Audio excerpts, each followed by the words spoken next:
Oh, straighten me out. What you about that? It might be more Somebody has to comfortable. dress me.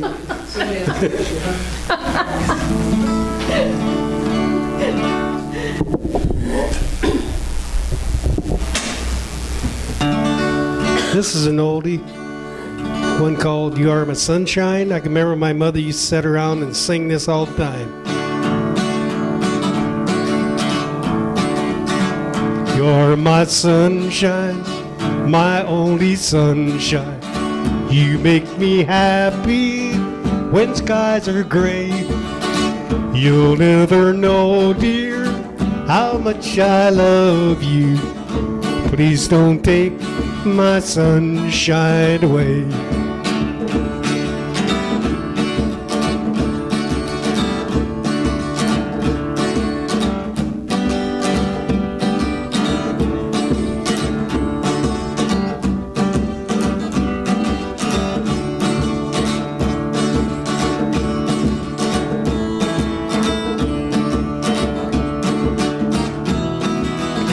You are my sunshine, my only sunshine.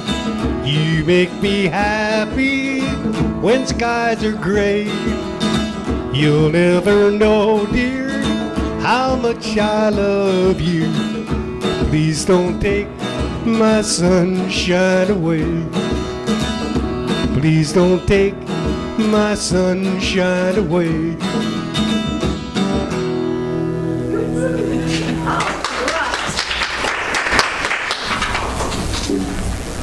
Off to a nice, lively start. Absolutely terrific. Welcome. So nice to see you all here today. Excuse me a minute. Gotta keep it vodka now. It's hot coffee. Georgie told me something I could get to stop this, a spray-on thing. Well, unfortunately, wherever I wrote down what it's called, I can't find it. So I'm working on it. Because this is the only time it happens. I get up here and all of a sudden it goes away. Anyway, welcome. So very nice to see you all here today. And our musician today is Lorena Smith. Thank you, Lauren. And and our speaker. Oh, that was for him, and this one's for me. That one's for you. Is Lorena, Rev Lorena Smith, which just happens to be his daughter. You know, so it's kind of a family thing in here today. Daughter is taking part. Yeah. Thank you. Be very nice to have you here today. And so at this point, Lorena, would you like to do the opening prayer and light the Christ candle? Yes, I will remember that. I'm going to light the candles first so I don't forget this time.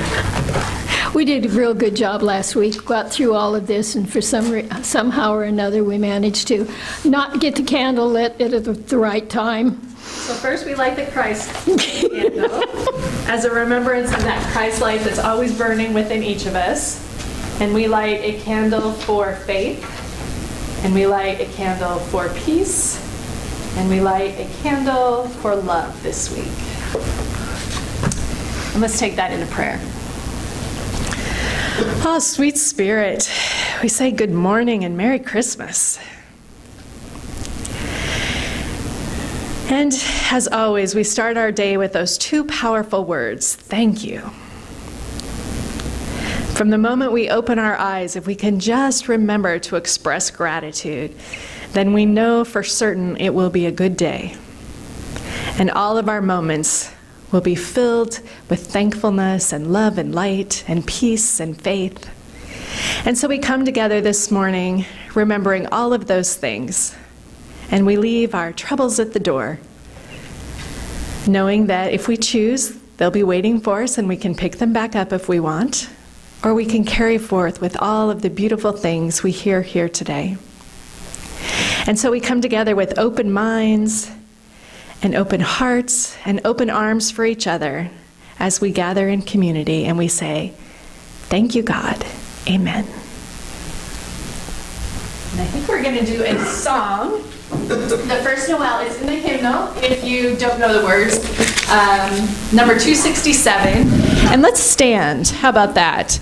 And we're going to do, I think it's the first and the third verse. So the first Noel, and then the verse that says they looked up, which I think is the third verse. No. Second verse? Fourth verse. Second verse. At least in this book. Okay, perfect. That's what we're doing. First and second verse. Okay. You can tell we're organized.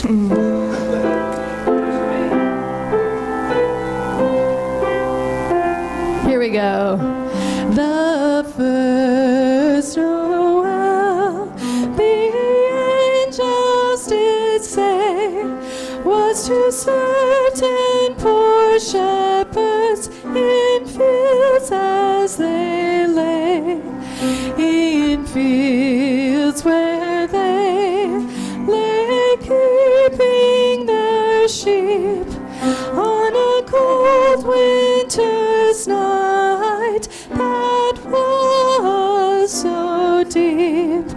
Noel, Noel, Noel, Noel, born is the King of Israel. They looked up and saw a star shining in the east beyond them far, and to the earth it gave great light, and so it continued both day and night. Noel, Noel, Noel, Noel, born is the King of Israel. Let's do the chorus one more time. Noel, Noel, Noel, Noel, born is the King of Israel. Thank you. Thank you. Very nice. Okay, and at this point in time, I remind everybody of the prayer box. You'll find prayer requests on the back of your pews. And if you'd like to fill one out, we put them in the boxes here. And once a month, they go back to Silent Unity for an additional month of prayer in the Silent Unity Prayer Chapel. So they have a lot of power, and you're more than welcome to participate in that. And now it says here it's time for announcements. It means it's your turn.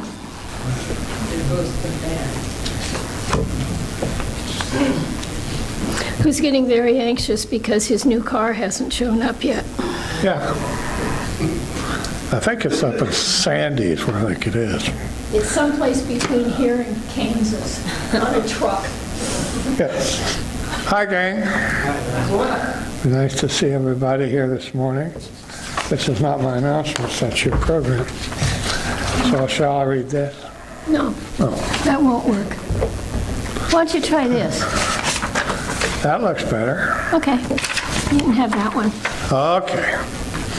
So here's the plan. A few things have changed. Yes. Next Sunday, December 24th, which just coincidentally happens to be Christmas Eve, we're having a very special Sunday service.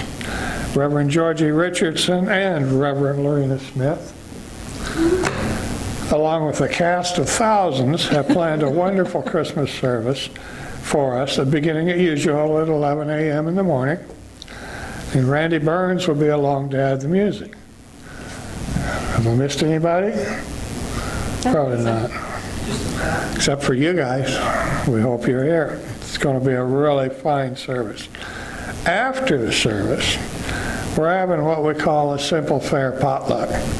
The kind of thing where you got finger food, you know, like candy, Cookies. Cookies. Maybe those little weenie things. Whatever simple. Yeah, chocolate. Whatever simple, or if, soup or something if you really want to do that. But it is a simple, fair potluck that just brings some nice things to share with everybody. There's a flyer in your bulletin that describes what we have in mind. It's a wonderful flyer, so take it home, put it on your fridge, and join us next Sunday. Programming for the next few weeks have taken a few left turns too. We originally announced that we would be having our White Stone service on December 31st, but that's changed. On December 31st, Sandra Combs will be with us. It'll be her first visit back since her husband passed away, and we're looking forward to greeting her. So that'll be nice to have her back. And as a part of her service, she will be doing her letters to God thing. If you haven't done that before, you write a letter to God, and then magically, a year later, you get it back, and you get to see what happened. It's kind of fun. Then on January 7th, Reverend Jean Sia will be leading us in our annual Burning Bowl service. And on January 14th, Sandra Combs will be back with our annual White Stone service. On fourth Sundays next year, we will have Reverend Lorena. She's going to back off. She's been with us 2 Sundays a month. Next year, she's going to back off to 1 Sunday a month because she's getting so darn popular. So as soon as she gets run off of the other places, we'll get her back for 3 Sundays a month. And that'll be fine. So, everybody got that? Okay. Well, whatever. We've got a lot of fantastic programs coming up during the holiday season.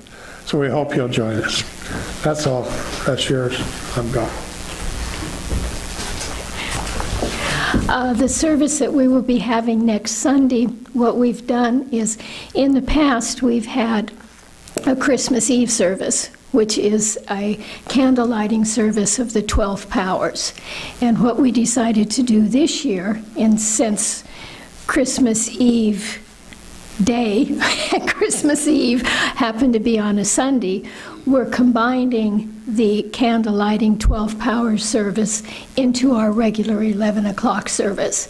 So the idea is when we finish up here with the potluck and everything, then we will not be coming back that night. So it's, huh? Well, yeah. Might have a little trouble getting in, but you're more than welcome if that's what you'd like to do. But that's how come we've switched it around this year. Last year we had it scheduled for, 5 o'clock, 6 o'clock, something like that, and we had such horrible, horrible weather and ice and everything that we had to cancel the service. We didn't want any of our people trying to get up the hills out here that were all full of ice and so forth. So anyway, that's just kind of a little history of what's been going on there. And now, if you will please take the December affirmation out of your bulletin. We will do the one for Unity by the Sea first. Together, Unity by the Sea joyfully shares the gift of God's love and is blessed. And for ourselves, I joyfully share the gift of God's love and I am blessed. And so it is. And now it's time for the daily word.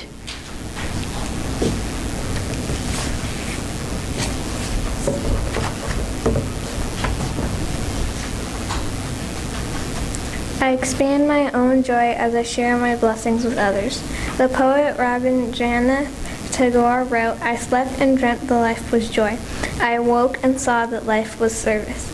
I acted and behold, service was joy. During the holidays, I remember the truth, spirit of the season, which is the spirit of giving. My service to others can be as simple as sharing a smile with a stranger or sharing words of gratitude.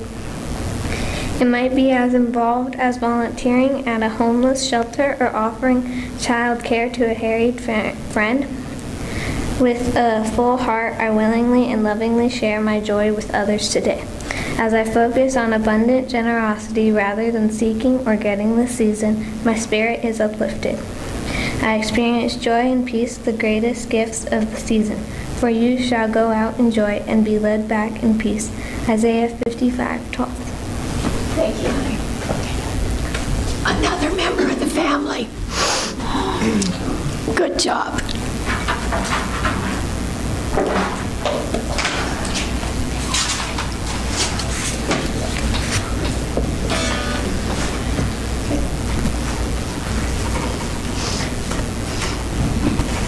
Lauren, I'd like to say something for you. Sure. Wanted everybody to know that the daily words for January and February are already here, and they're out. They're available to purchase. They're only $3 a piece. And we have a few of the December and November ones left. So if anybody would like to have one, they're more than welcome to take one. Okay. This is one called White Christmas by Bing Crosby. I'm dreaming of a white Christmas, just like the ones I used to know, where the tree tops glisten and children listen to hear sleigh bells in the snow. I'm dreaming of a white Christmas, with every Christmas card I write. May your day be merry and bright,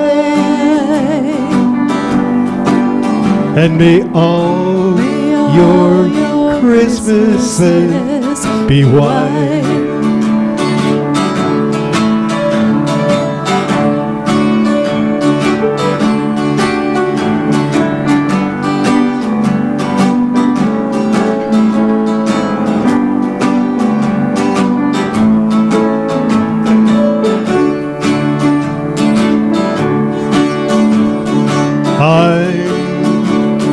Dreaming of a white Christmas,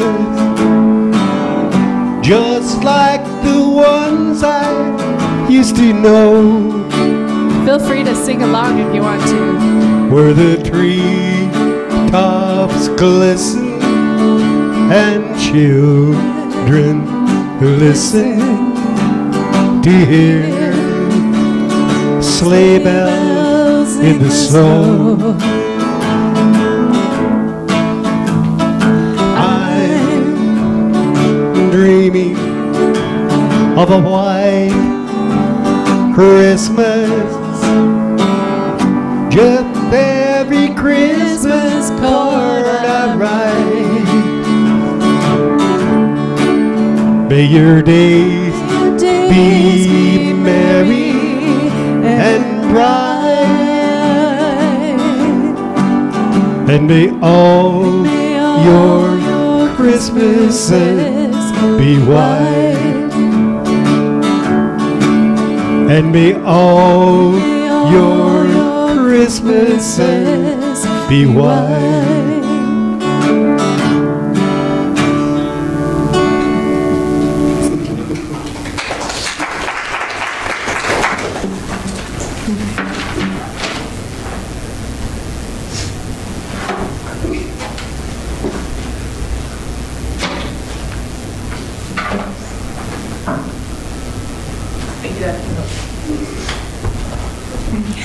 Good morning. So nice to see so many friends here today. Friends I know and friends I've yet to know. So everybody, let's just take a breath together this morning.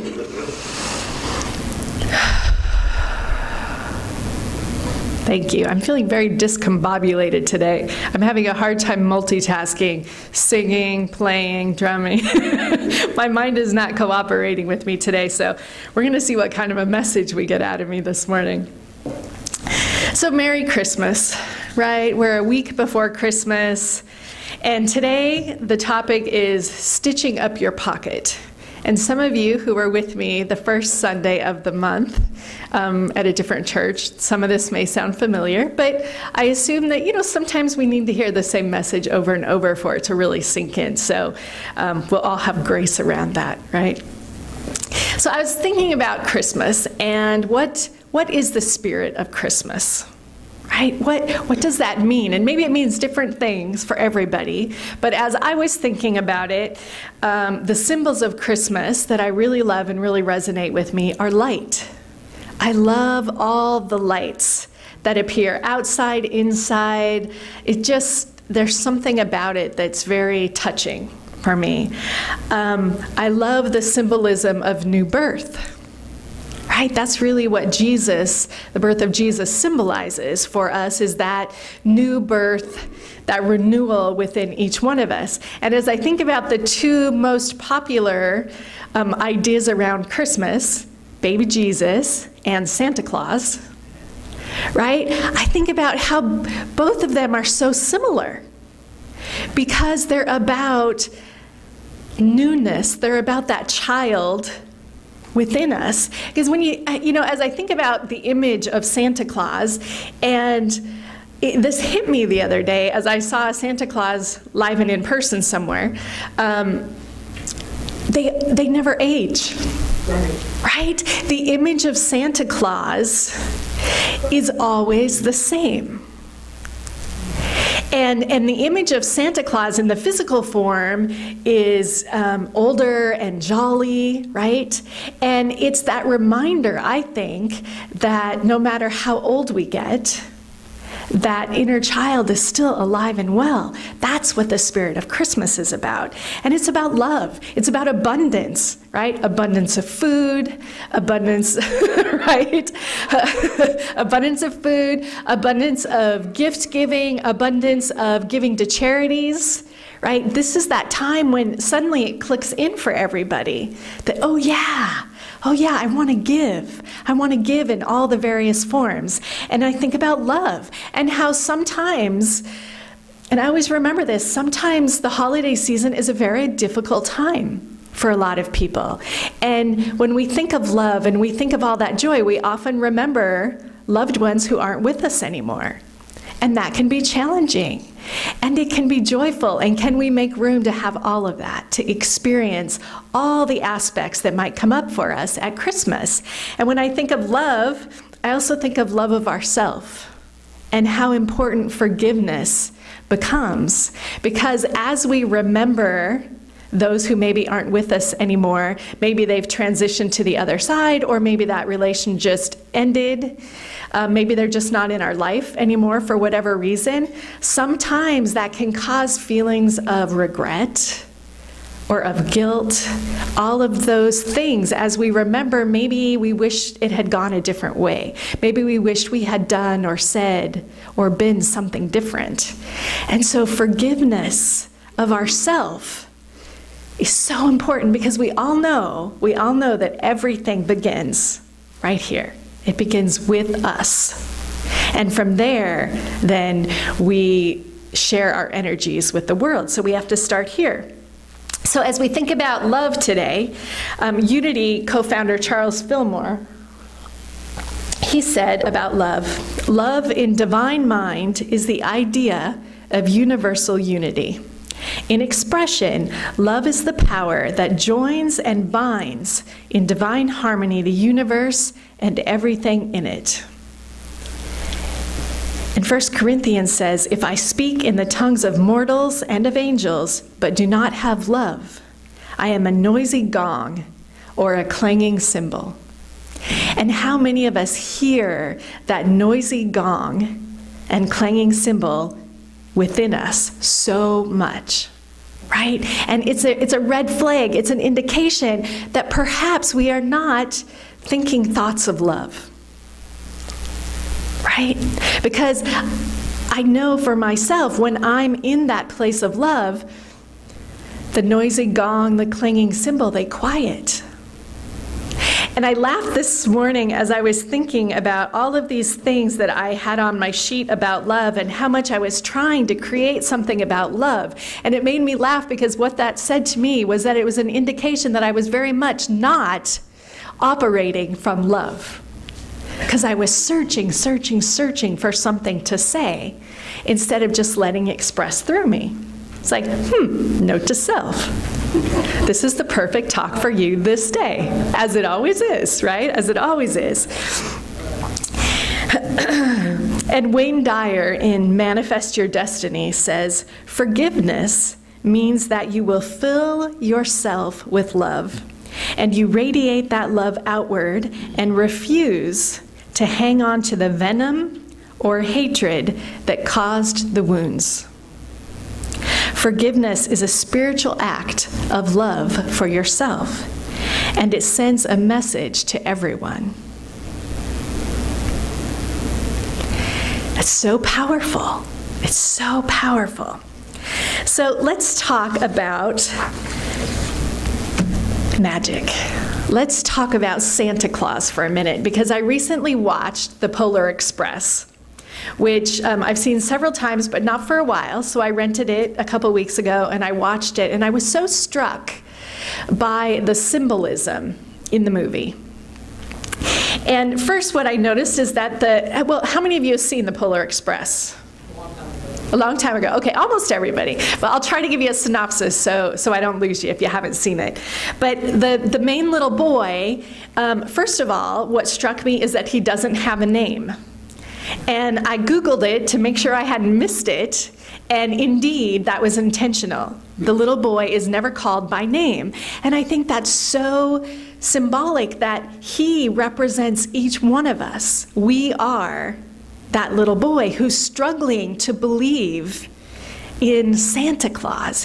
He's starting to lose that inner child within him, right? And so what happens is it's Christmas Eve, and he's really starting to doubt about this whole spirit of Christmas thing. And this big train pulls up outside of his house, and Tom Hanks is the conductor figure in animated form, and he calls for the little boy to get on the train. Well, an important fact to know is that the little boy is wearing his bathrobe. And as he keeps sticking his hand in his pocket, you realize that he has a hole in his pocket, and his hand keeps going right through the pocket. And that's important to remember, right? And so he's not sure whether he should get on that train. Of course, a little boy in the middle of the night, a huge train pulls up, not on a track in front of your house. You might be a little concerned about that. But eventually he decides to get on, and he has this trip on his way to the North Pole to see Santa as he interacts with the other kids. And this little boy demonstrates such kindness and such concern for the other kids on the train who are struggling with their belief as well. So when they get to the North Pole, a couple of the kids and he have this experience together where they kind of get lost and they find all of these presents. And one of the little boys, he finds a present, a big present with his name on it. And he so doesn't want to let go of that. He wants to make sure it gets home with him. But an elf appears and says, you have to let go. You have to trust that it will be there, but you have to let go. And so he does, not completely buying into the thing that is going to actually be there, right? But he does let go, and they kind of get lost, and the elves get them back on track, and they end up in the big court where the big finale of the presentation of the huge bag of toys for all of the kids in the world and all of the elves. It's the big celebration time when the great Santa appears. And Santa chooses somebody to come sit on his sleigh with him for a moment, and he chooses the little boy that's each of us. And he brings him up and he talks to him, and he you know, he's asking him kind of about his belief and all of that, and he notices that the boy has a hole in his pocket, and he brings out a bell. He brings out a bell, and the little boy, as the more Santa speaks, the more the little boy hears the bell ring. Right? He hears it. And the more he hears it, the more his belief is restored. And so, you know, when he's done with Santa, Santa gives him the bell to take home with him. And he puts it in his pocket. And he carries on his way. And the train ride back, you know, and the first stop is in front of the little boy's house who didn't want to let go of his present, but he did. And when they show up, it is obvious from the outside of the house that Santa has come. And the little boy is so excited to know that what he was told was going to happen actually came through. And you can just see him radiating the entire spirit of Christmas. He is filled with light and belief, and he is just ecstatic. And he goes into his house and he sees his present under his tree. And it's just a wonderful, wonderful moment. And all the kids are so happy for this little boy. And then when they get to our stop, his house is dark. And he kind of, he has this moment like, oh, maybe Santa didn't come for me. And do we ever have that feeling like everything's working out for everybody else? Why not me? And you could just see briefly this crossing over this little boy's face. Why not me? And he goes into the house and he's very downtrodden, and he reaches his hand in his pocket, searching for his belief, the bell that represents his belief, and his hand goes right through the bottom of his pocket, and he realizes he lost it. Such a moment. How many times have we reached inside of us and we can't find it, and we think that we've lost it? And so he goes into his house and he's very, very sad, and he just goes up and he goes to bed. But then the next scene is his sister, the next morning, is in his room. Get up, Santa came. And, you know, he's sort of surprised because he was certain that that hadn't happened, but he runs down. Sure enough, Santa had come. And the house is filled with light and love and presents and abundance everywhere. And his sister hands him one particular box that looks a lot like this, actually, kind of this size. And she says, oh, this is a special one for you. And he opens up the box, and in it he finds his bell. And a little note from Santa that says, I noticed you dropped this on my seat. You might want to get your pocket stitched up. And what great words of advice from the child within us, right? We might want to get our pockets stitched up so that our belief is always with us. And whenever we reach for it, we know that it's there. And so, what does that mean? What does that mean to stitch up our pockets so our belief is already there? You know, somebody sent me this thing yesterday, and it was so beautiful, and it was just tagged a note from the universe. And it said, the magic works through you, not beside you, not around you, not for you, but through you. And that's what it looks like when we stitch up our pocket. It's that being able to allow the spirit of Christmas, the spirit of God, new birth, everything that Jesus and Santa represent for us, allowing that power to work through us. It's about oneness, right? If Jesus and Santa can align, then surely every one of us can align.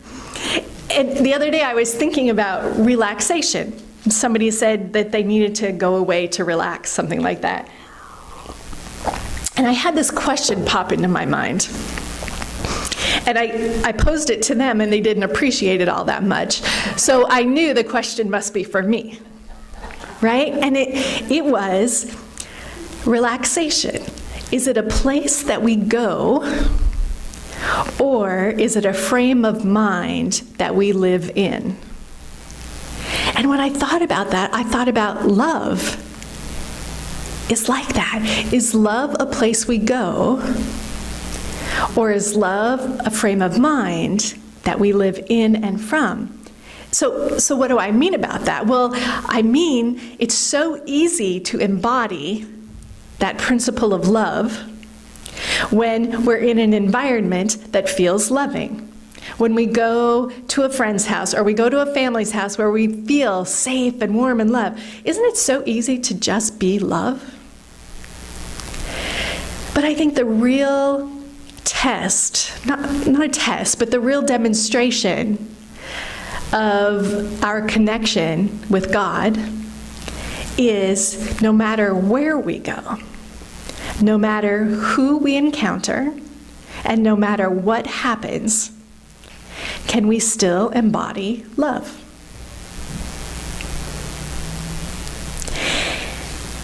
The Unity Advent book for today, it says, we are called to love everything and everyone. It is easy to love babies and to shower them with hugs, care, and comfort. But what about the criminal? What about the drug addict? What about the panhandler? What about the politician we don't like?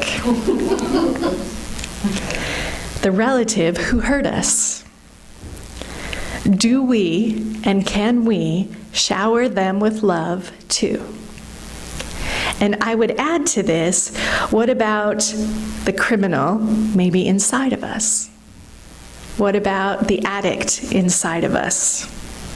Or the panhandler? Or maybe some of the thoughts inside of us? In the ways that we've hurt ourselves? Can we shower ourselves with love as well? You know, if we stop thinking of love as outside of ourselves, it'll be easier to understand that we are that which we seek. The bell is just a representation, and it happens to be something outside of us, because in this life, it's easier to grasp concepts when we have something tangible to hold on to, right?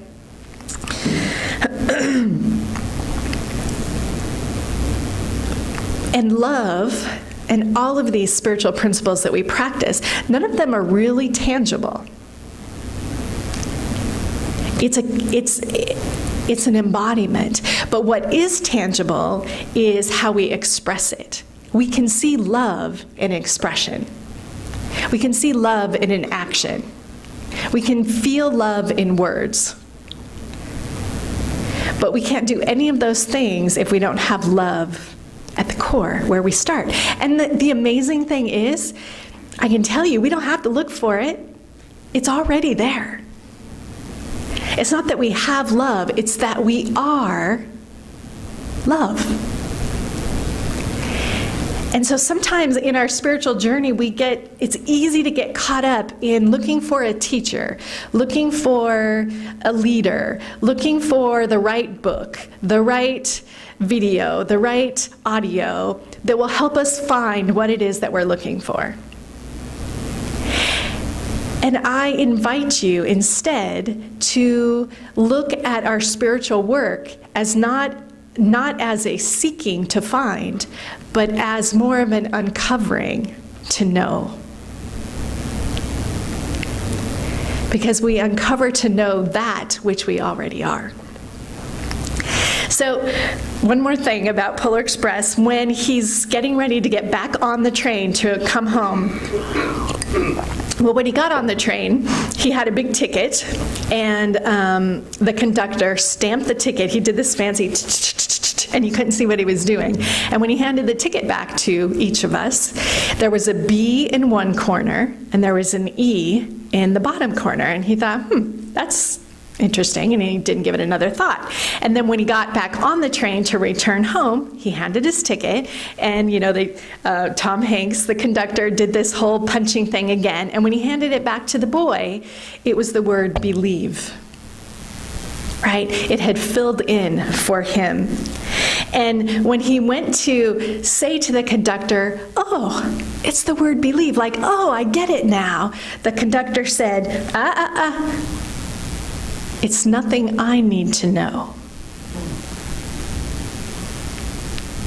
Because nobody needs to know, right? It's for us. That was for him, because we don't need to walk around talking about how much we believe.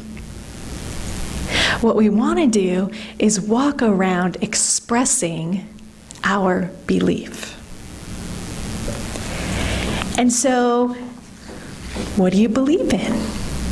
Do you believe in love? Do you believe in yourself? Do you believe you are a part of something bigger? Do you believe you have value and something important to offer the world? Do you believe others have the same? Although it may be different, but do you believe it's of value? Do you believe in oneness, in peace? Because I think that all embodies love. Love is just that presence that we are. And so I have a little gift for you. Will you help me, Aaliyah, please? Because I like to have little tangible things to remember, because I actually remembered all of this when the kids and I went to decorate our Christmas tree. And I happened to pull this out of the box, and I remember at a time that I really needed to remember. And so those little gifts can be so helpful. And if you have one, feel free to take another one. We have some different colors today. So Aaliyah's going to pass one around. And if you'd like to take one, please do. There's plenty.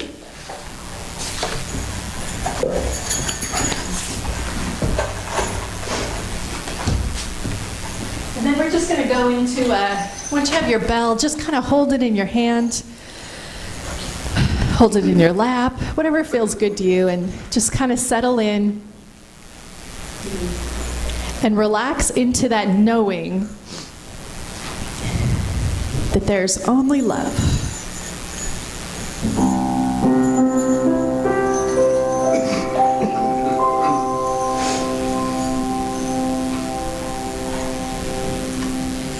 In this moment, in this place, I remember who I am, letting fear and worry fall away from me. I open my eyes and see there is only love. There is only love. Love that heals, love that sets us free. Love came down at Christmas. Love, oh lovely love, divine love, was born at Christmas. Star and angels gave the sign. Love shall be our token. Love be yours and love be mine. Love to God and all mankind. Love for peace and gift and sign.